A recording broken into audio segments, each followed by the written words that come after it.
चलिए अब हम पढ़ने वाले हैं वायुमंडल के बारे में। वायुमंडल से संबंधित कुछ बेसिक चीज़ें जानते हैं और इससे संबंधित बनने वाले कुछ क्वेश्चंस को हम यहाँ पे हल करेंगे।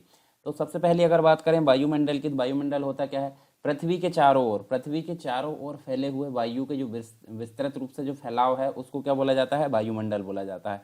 बात करते हैं वायु विज्ञान की, तो वायु विज्ञान क्या होता है? वायुमंडल की जो ऊपरी परत है, वायुमंडल की ऊपरी परत का जो अध्ययन है उसको हम यहाँ पे वायु विज्ञान बोलेंगे। और जो अंदरूनी परत है यानी कि जो निचली परत है उसके अध्ययन को यहाँ पे क्या बोलेंगे? ऋतु विज्ञान बोलेंगे। तो तीन चीज़ें आपको यहाँ पे क्लियर हुई। इसके अलावा आप बात करें यहाँ पे, तो गैस होती है यहाँ पे। गैस के अतिरिक्त यहाँ पे अगर देखें तो यहाँ जलवाष्प हमको देखने को मिलती है, धूल के कुछ कण देखने को मिलते हैं। नाइट्रोजन की उपस्थिति के कारण ही वायुदाब, पवनों की जो शक्ति है और प्रकाश के परिवर्तन का यहाँ पे आभास होता है। सूर्य को सौरमंडल का जनक माना जाता है, साथ ही ऊर्जा का मुख्य स्रोत इसको माना जाता है। यह सौरमंडल के केंद्र में स्थित है और सूर्य एक मध्यम आयु का जो है तारा माना जाता है। सूर्य के केंद्र का जो तापमान है 15 मिलियन डिग्री सेंटीग्रेड माना जाता है। किसी भी सतह से, मतलब एक सतह है, किसी भी सतह से विकसित की गई जो ऊर्जा है उसके परावर्तित भाग को, मतलब जो ऊर्जा है उसके परावर्तित भाग को यहाँ पे क्या बोला जाता है? एल्बिडो बोला जाता है। तो एल्बिडो के बारे में हम यहाँ पे जानेंगे आगे। इसके अलावा कुछ और चीज़ें हम जान लेते हैं यहाँ पे। तो वायुमंडल में सर्वाधिक मात्रा में क्या पाई जाती है? नाइट्रोजन पाई जाती है, जो कि रंगहीन, गंधहीन और स्वादहीन होती है। कार्बन डाइऑक्साइड सबसे भारी गैस है और इस कारण यह जो है सबसे निचली परत में मिलती है। इसके अलावा ओजोन ऑक्सीजन का ही एक विशेष रूप माना जाता है। यह वायुमंडल में अधिक ऊंचाई पर ही बहुत कम मात्रा में मिलती है। वायुमंडल में जलवाष्प सबसे अधिक परिवर्तनशील तथा असमान वितरण वाली गैस है। कार्बन डाइऑक्साइड और जलवाष्प ही पृथ्वी के ताप को बनाए रखने के लिए उत्तरदायी होती है। इसके अलावा पृथ्वी की कुछ परत होती है उसको हम बोलेंगे लेयर, जो क्षोभमंडल होती है सबसे पहली, वायुमंडल की सबसे निचली परत है और इसकी ऊंचाई ध्रुवों पर 8 किलोमीटर तथा विषुवत रेखा पर 18 किलोमीटर देखने को मिलती है। समताप मंडल, जो कि पृथ्वी की जो वायुमंडल उसकी परत है, तो ये 18 से 32 किलोमीटर की ऊंचाई तक देखने को मिलती है। इसमें ताप समान रहता है। इसी के कारण यहाँ पे देख सकते हैं हम, जो वायुयान वगैरह है वो यहाँ पे इसी परत में यहाँ पे उड़ते हुए नजर आते हैं। आयन मंडल जो होता है, जहाँ पे आपको रेडियो पराबैंगनी तरंगे देखने को मिलती है, ठीक है, तो ये 60 किलोमीटर से 640 किलोमीटर तक की ऊंचाई पर होता है। यह भाग जो है कम वायुदाब तथा पराबैंगनी किरणों द्वारा आयनीकृत होता है। इसके अलावा 640 किलोमीटर के ऊपर आपको क्या देखने को मिलेगा? सबसे बाहरी भाग यानी कि बहिर्मंडल देखने को मिलेगा। आकाश का नीला रंग सूर्योदय तथा सूर्यास्त के समय सूर्य का जो लाल प्रकाश है उसके प्रकीर्णन के कारण ही यहाँ पर दिखाई देता है। जब वायुमंडल में अदृश्य कणों का व्यास विकिरण तरंग से बड़ा होता है तो परावर्तन जो होता है उसकी क्रिया यहाँ पे होती है। सौर्य ऊर्जा जो है 14% भाग जलवाष्प आदि गैसों द्वारा अवशोषित कर ली जाती है। साथ ही सूर्य से प्राप्त होने वाली जो ऊर्जा है उसका 35% भाग मूल रूप से परावर्तन एवं प्रकीर्णन द्वारा अंतरिक्ष में लौट जाता है। तो ये हमने देखे यहाँ पे जो वायुमंडल है उससे संबंधित यहाँ पे चीज़ें हमने देखे हैं, ठीक है। तो देखिए अब बात कर लेते हैं हम यहाँ पे कुछ इसके अभ्यास प्रश्न जो कि कुछ पिछले वर्ष में पूछे भी गए हैं और साथ ही हम कुछ देखेंगे मॉडल आंसर यहाँ पे। यदि आप एमपीपीसी और व्यापम संबंधी एग्जाम की तैयारी कर रहे हैं तो अनअकैडमी में आपको लेकर आया बहुत ही आकर्षक फ्री प्लान के अंतर्गत आपको मिलती है वीकली 500 ज़्यादा फ्री लाइव क्लासेस और डाउट क्लियरिंग सेशन भी यहाँ पे मिलेंगे और फ्री लाइव क्विज यहाँ पे चलेगी। 20 से ज़्यादा क्वेश्चन यहाँ पे कवर कराए जाएंगे। वीकली मॉक टेस्ट यहाँ पे चलते हैं जो कि फ्री है और करंट अफेयर्स का डेली अभ्यास कराया जाता है। 20 क्वेश्चन यहाँ पे होते हैं, 20 मिनट का आपको आंसर देना होता है। रोजाना 7 बजे इसका अभ्यास होता है। इसके लिए आपको करना क्या है, इसके लिए आपको अनअकैडमी लर्निंग ऐप डाउनलोड करना है और यहाँ पे एमपीपीएससी और व्यापम संबंधित गोल चूज करके यहाँ पे आपको प्रोमो कोड डालना है सरकार 10 प्रोमो कोड डालने के बाद ही आप इस प्लान को अनलॉक कर सकते हैं। इसके साथ ही साथ आपको मिलेगा एक्सक्लूसिव ऑन अनअकैडमी। आप यहाँ पे एमबी के बेस्ट फैकल्टी से जी के यहाँ पे पढ़ सकते हैं और ये चालू हो चुका है 11 फरवरी से। एमबीबीएससी प्रीलिम्स 2020 की चैंपियनशिप यहाँ चल रही है और चैंपियनशिप के अंतर्गत जो स्टूडेंट यहाँ पे टॉप रैंकर रहेंगे, टॉप 3 रैंकर रहेंगे, उनको 1 मंथ का सब्सक्रिप्शन फ्री मिलेगा अनअकैडमी की तरफ से और अचीवर बैच आप ज्वाइन कर सकते हैं। यदि आपको एमपीबीएससी का संपूर्ण मार्गदर्शन चाहिए तो यहाँ पे 11 फरवरी से ये क्लासेस शुरू हो चुकी है और डेली यहाँ पे अलग अलग समय पर यहाँ पे क्लासेस चल रही है। इसके साथ यदि आप प्लस सब्सक्रिप्शन लेना चाहते हैं तो इसका बेनिफिट मैं आपको बता दूँ। 60 दिनों का यहाँ पे लाइव क्रैश कोर्स यहाँ पे है और लाइव एमसीक्यू की रिवीजन बैच यहाँ पे चल रहा है, रिकॉर्डेड बैच यहाँ पे, लाइव डाउट क्लियरिंग सेशन यहाँ पे चलेंगे, पीडीएफ आपको मिलेंगे जो लेक्चर आपको शो किए जाएंगे या आप जो लेक्चर पढ़ेंगे बेस्ट फैकल्टी के द्वारा यहाँ पे आपको मार्गदर्शन होगा और 20 से ज़्यादा मॉक टेस्ट यहाँ पे प्रैक्टिस कराए जाएंगे, 20 से ज़्यादा क्वेश्चन यहाँ पे प्रैक्टिस कराए जाएंगे। प्लस सब्सक्रिप्शन लेने के लिए आपको अनअकैडमी के लर्निंग ऐप में जाना होगा और यहाँ पे एमपीपीएससी और अपना संबंधित गोल चूज करके प्लस सब्सक्रिप्शन में गेट सब्सक्रिप्शन ऑप्शन में आपको जा करके यहाँ पे इस प्रकार का इंटरफेस आपको दिखेगा और अपने प्लान के अनुसार आप अपनी सुविधा के अनुसार इन प्लान को चूज कर सकते हैं। और यहाँ पे सरकार 10 प्रोमो कोड डालिए, इससे आपको 10% तक का डिस्काउंट यहाँ पे मिल सकता है। तो देर किस बात की, डाउनलोड कीजिए अनअकैडमी का लर्निंग ऐप और लेट्स क्रैक इट। तो चलिए देख लेते हैं यहाँ पे सबसे पहला क्वेश्चन आपको देखने को मिलेगा, सामान्यतः पृथ्वी की सतह से ऊंचाई बढ़ने के साथ तापमान में कमी होती है क्योंकि। आपको यहाँ पे जो है आंसर बताना है, मतलब कौन कौन से यहाँ पे ऑप्शन सही हैं। तो देखिए, वायुमंडल पृथ्वी की सतह से केवल ऊपर की ओर गर्म हो सकता है, तो ये जो कथन है ये सही है। उसके अलावा ऊपरी वायुमंडल में आर्द्रता अधिक होती है, ये गलत है क्योंकि आर्द्रता अधिक नहीं होती। उसके अलावा ऊपरी वायुमंडल में हवा कम घनी होती, बिल्कुल सही। तो यहाँ देखिए एक और तीसरा ये दोनों जो है सही है, यानी कि देखिए सी नंबर का यहाँ पे हमारा राइट आंसर होगा। ठीक है, और एक और चीज़ आप देख लीजिए, देखिए जैसे तापमान की ये जो कमी है वो सामान्यतः कितनी होती है, 165 मीटर की ऊंचाई पर जो है लगभग 1 सेंटीमीटर तक यहाँ पे होती है कमी। ठीक है, तो ये आपको याद रखना है। नेक्स्ट है, निम्नलिखित में से कौन सी जो है अन्य तीनों की तुलना में सबसे अधिक, मतलब तुलना में अधिक सूर्य ताप को परावर्तित करता है या करती है। तो देखिए यहाँ जो है आपको देखने को मिलेगा ये जो एक ऑप्शन है वो यहाँ पे सही है। तो देखिए बालू मरुस्थल ये कैंसिल हो जाएगा, धान के फसल युक्त भूमि ये भी कैंसिल, नवपात हिम से आच्छादित भूमि ये बिल्कुल सही है और ये भी आपका कैंसिल हो जाएगा। तो सी नंबर का यहाँ पर राइट आंसर होगा। किसके लिए, सूर्य ताप को परावर्तित करता है सबसे अधिक, है ना, तीनों की तुलना में सबसे अधिक ये सूर्य ताप को परावर्तित करता है। इसके अलावा नेक्स्ट जो है, निम्नलिखित में से कौन सा कथन सही नहीं है। सही नहीं मतलब गलत आपको यहाँ पे पूछा गया है। तो देखिए जलवाष्प निचले वायुमंडल की अति परवर्ती गैस है, बिल्कुल सही है। ठीक है, ये सही नहीं पूछ रहा तो हमको सही पहले निकालना है। फिर इसके अलावा अधिकतम तापमान की मेखला विषुवत रेखा के सहारे पाई जाती है, ये गलत है, तो गलत ही हमको बताना था, यानी कि बी नंबर का हमारा राइट आंसर है। इसके अलावा हम सही और देख लेते हैं। तो शीत कटिबंध उभय गोलार्धों में ध्रुवाम व्रत एवं ध्रुवों के बीच उपस्थित होता है, ये सही है। और जेड वायु धाराएं अत्यधिक ऊंचाई की हवाएं है जो धरातलीय मौसमी दशाओं को प्रभावित करती, बिल्कुल सही। तो गलत वाला आंसर हमारा कौन सा है, बी, और बी ही हमारा यहाँ पे राइट आंसर होगा। निम्न कथनों पर यहाँ पे विचार करना है। तो देखिए यहाँ जो है अटलांटिक, यहाँ देखिए सत्य कथन पूछा है। तो अटलांटिक महासागर की तुलना में प्रशांत महासागर में तापमान का वार्षिक जो तापांतर है वो अधिक होता है, तो ये गलत है, ऐसा नहीं है। ठीक है, और दक्षिणी गोलार्ध की तुलना में उत्तरी गोलार्ध में तापमान का वार्षिक तापांतर अधिक होता है, बिल्कुल सही, यानी कि केवल दो हमारा यहाँ पर राइट आंसर होगा। ठीक है, फिर नेक्स्ट है वायुमंडल के संदर्भ में निम्न कथनों में से कौन सा एक सही है। तो एक सही कौन सा है, जैसे पहला अगर देखें तो वायुमंडल की निश्चित ऊपरी सीमाएं होती है परंतु यह धीरे धीरे विरल होता जाता है जब तक कि वह अन अनभग गभव्य न हो जाए, तो यहाँ देखिए ये गलत माना जाएगा। ठीक है, इसके अलावा नेक्स्ट जो है, वायुमंडल की कोई निश्चित ऊपरी सीमा नहीं है परंतु यह धीरे धीरे विरल होता जाता है जब तक कि है अनगभव्य ना हो जाए, तो ये बिल्कुल सही है। कौन सा, बी नंबर का। इसके अलावा सी भी हमारे यहाँ गलत है और डी भी हमारा यहाँ पे गलत है, तो बी नंबर का राइट आंसर होगा।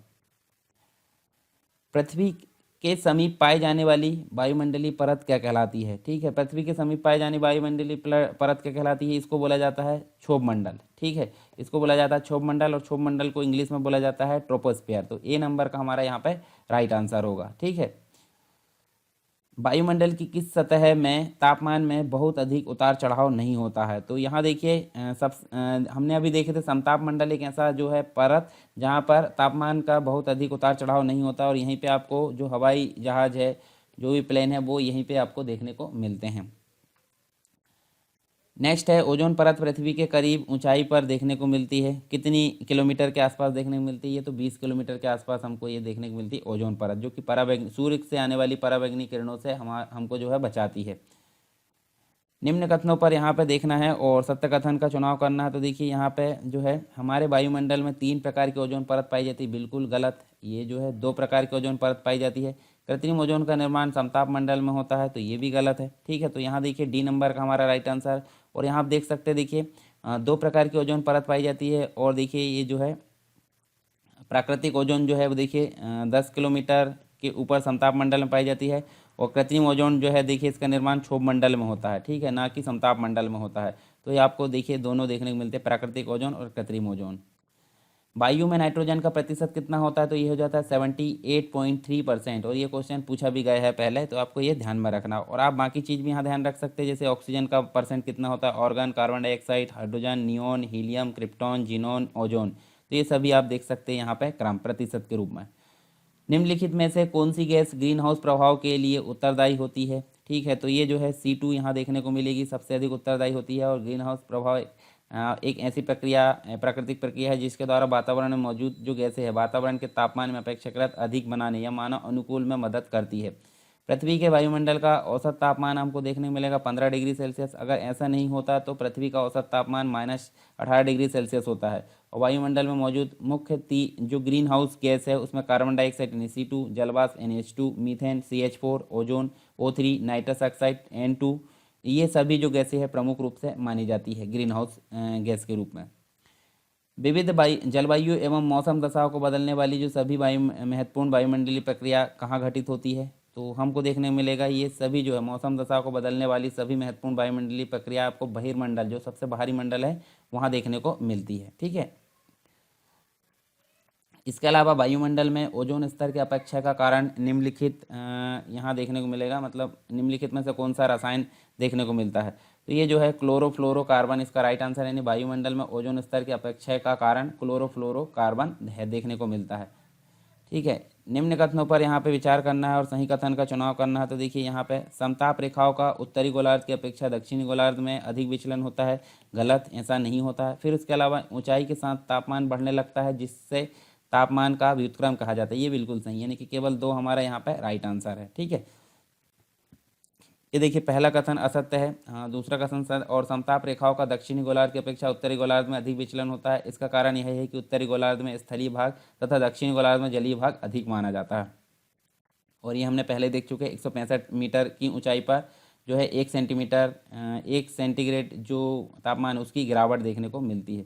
निम्नलिखित में से कौन सी एक वायुमंडल में स्थायी गैस है, तो यहाँ देखिए स्थायी गैस आपको नाइट्रोजन देखने मिलेगी और नाइट्रोजन का परसेंट कितना देखने मिलेगा, 78.303%। सूरज से निकले जो विनाशकारी रेडिएशन है इससे निम्नलिखित में से कौन सुरक्षा प्रदान करता है, तो ये जो है ओजोन परत यहाँ पे हमारी जो है हमको सुरक्षा प्रदान करती है, जो पराबैंगनी तरंग है। ठीक है, संचार उपग्रह वायुमंडल के किस स्तर में अवस्थित होते हैं, संचार उपग्रह की अगर बात करें सबसे बाहरी मंडल यानी बहिर्मंडल में ये देखने को हमको मिलते हैं।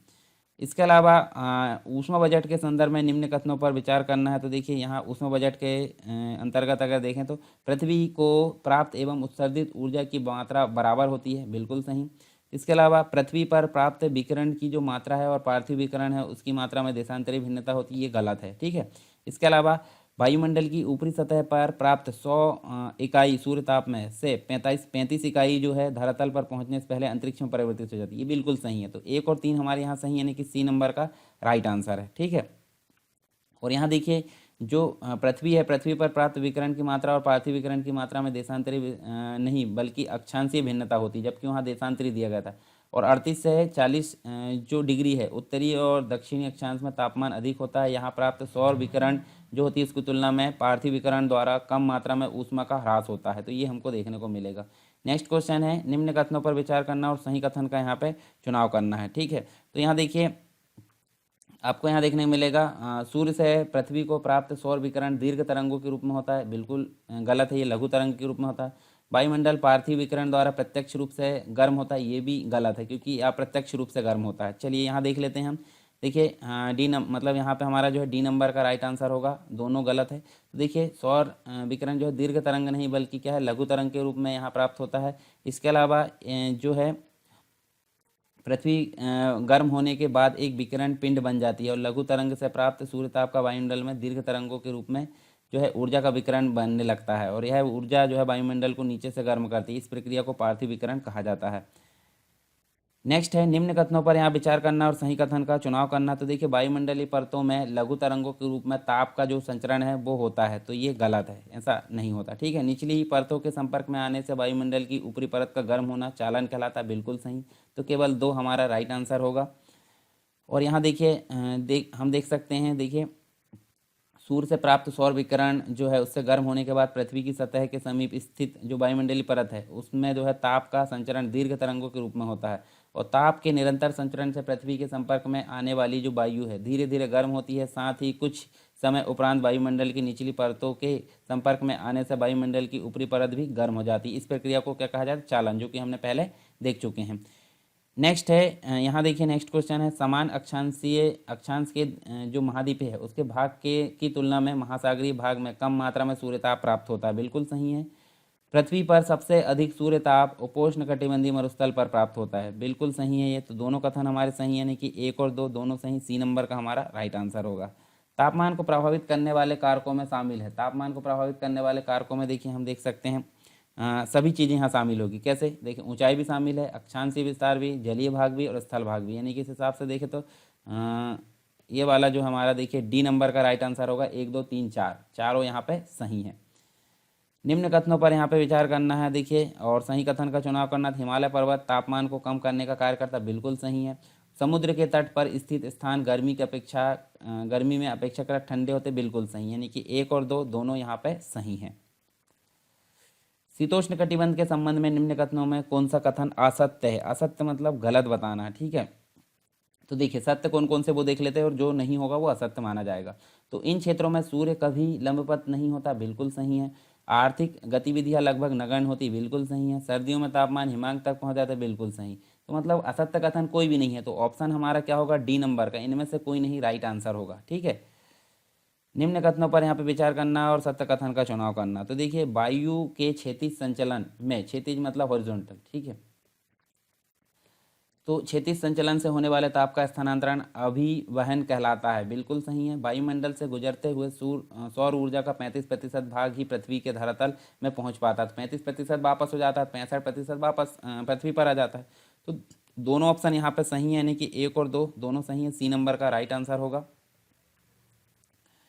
नेक्स्ट यहाँ देखिए हम जो सारे क्वेश्चन हैं वो यहाँ पे कवर हो चुके हैं इसके, मतलब किसके, जो हमारे वायुमंडल से संबंधित सारी चीज़ थे। आई होप ये चीज़ें आपको क्लियर हुई होगी। आप इसका डिस्क्रिप्शन जो है पीडीएफ आपको प्राप्त होगी, उसमें पढ़ सकते हैं। और आप टेलीग्राम चैनल और प्ले स्टोर से सरकार स्टडी बेस्ड एजुकेशन जो एंड्रॉयड एप्लीकेशन है उसको यहाँ पे डाउनलोड कर सकते हैं, ठीक है। और अपनी जो मटेरियल है वो आप सीक्वेंस में प्राप्त कर सकते हैं। तो ये सारी चीज़ आपको यहाँ पे देखने को मिलेगी, और इसके बाद नेक्स्ट टॉपिक हम नेक्स्ट क्लास में पढ़ने वाले हैं।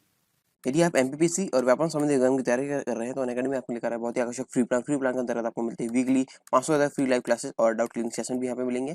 और फ्री लाइव क्विज यहाँ पे चलेगी, 20 से ज़्यादा क्वेश्चन यहाँ पे कवर कराए जाएंगे। वीकली मॉक टेस्ट यहाँ पे चलते हैं जो कि फ्री है, और करंट अफेयर्स का डेली अभ्यास कराया जाता है। 20 क्वेश्चन यहाँ पे होते हैं, 20 मिनट का आपको आंसर देना होता है। रोजाना 7 बजे इसका अभ्यास होता है। इसके लिए आपको करना क्या है, इसके लिए आपको अनअकैडमी का लर्निंग ऐप डाउनलोड करना है, और यहाँ पे एमपीपीएससी और व्यापम संबंधित गोल चूज करके यहाँ पे आपको प्रोमो कोड डालना है सरकार 10 प्रोमो कोड डालने के बाद ही आप इस प्लान को अनलॉक कर सकते हैं। इसके साथ ही साथ आपको मिलेगा एक्सक्लूसिव ऑन अनअकैडमी। आप यहाँ पे एमबी के बेस्ट फैकल्टी से जी के यहाँ पे पढ़ सकते हैं, और ये चालू हो चुका है 11 फरवरी से। एमबीबीएससी प्रीलिम्स 2020 की चैंपियनशिप यहाँ चल रही है, और चैंपियनशिप के अंतर्गत जो स्टूडेंट यहाँ पे टॉप रैंकर रहेंगे, टॉप 3 रैंकर रहेंगे, उनको 1 मंथ का सब्सक्रिप्शन फ्री मिलेगा अनअकैडमी की तरफ से। और अचीवर बैच आप ज्वाइन कर सकते हैं यदि आपको एमपीबीएससी का संपूर्ण मार्गदर्शन चाहिए। तो यहाँ पे 11 फरवरी से ये क्लासेस शुरू हो चुकी है, और डेली यहाँ पे अलग अलग समय पर यहाँ पे क्लासेस चल रही है। इसके साथ यदि आप प्लस सब्सक्रिप्शन लेना चाहते हैं तो इसका बेनिफिट मैं आपको बता दूँ। 60 दिनों का यहाँ पे लाइव क्रैश कोर्स यहाँ पे है, और लाइव एमसीक्यू की रिवीजन बैच यहाँ पे चल रहा है, रिकॉर्डेड बैच यहाँ पे, लाइव डाउट क्लियरिंग सेशन यहाँ पे चलेंगे, पीडीएफ आपको मिलेंगे जो लेक्चर आपको शो किए जाएंगे या आप जो लेक्चर पढ़ेंगे